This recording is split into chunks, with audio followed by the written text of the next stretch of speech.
Македонски државјани заглавија низ светот без пасоши затоа што им истекла важноста, а не можат да извадат нови ниту да ги продолжат старите. И онака сложената процедура сега е дополнително отежната поради пандемијата, а нашинци, посебно во прекоокеанските држави, се жалат дека со месеци се без документи за идентификација. Поради тоа не можат да добијат работни визи, ниту да се школуваат, лекуваат или да патуваат. И битолчанецот Сашо Краљ, кој живее во Далас, во американската држава Тексас, се поизвестно е дека ќе остане без пасош, затоа што за многу скоро му истекува важноста. Иако аплицирал пред 8 месеци, процедурата воопшто не е започната, а нема повратен одговор ниту од конзулатот, ниту од Министерствата за внатрешни и надворешни работи, каде испратил повеќе мејлови. Не само јас, туку многу други луѓе македонци кои живеат наоколу светот, со кои што јас лично сум во контакт, имаат проблем во моментот да добијат пасош, да го продолжат својот пасош, и тоа покренува лавина на проблеми.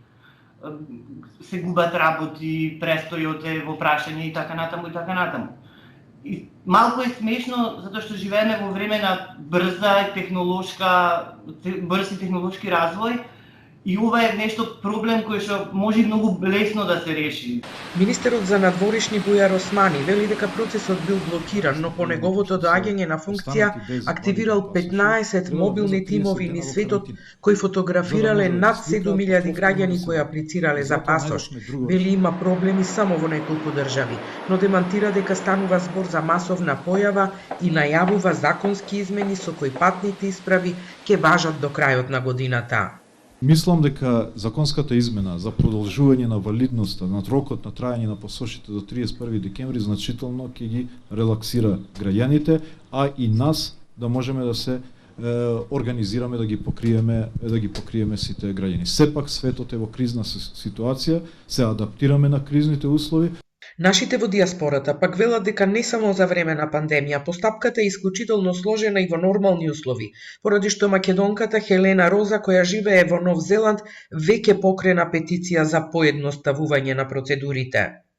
Просечен временски период за да се извади регуларно пасош за некој што е во странство е од 6-8 месеци, па некогаш до година, а имаме случаи каде што во нормални услови луѓе чекали по 2 години. Од X причини да не навлегувам каде процедурите кикснале, каде се затвориле во меѓувреме амбасади и така натака. И како што реков, веќе имавме петицијата и решивме таа петиција да не биде само за моментално решавање на проблемот, него да го решиме овој проблем и на застекогаш. За македонските државјани во диаспората продолжување на патните исправи до крајот на годината не е вистинско решение, затоа што потоа, велат, можно е повторно да се соочат со истите проблеми доколку пандемијата продолжи.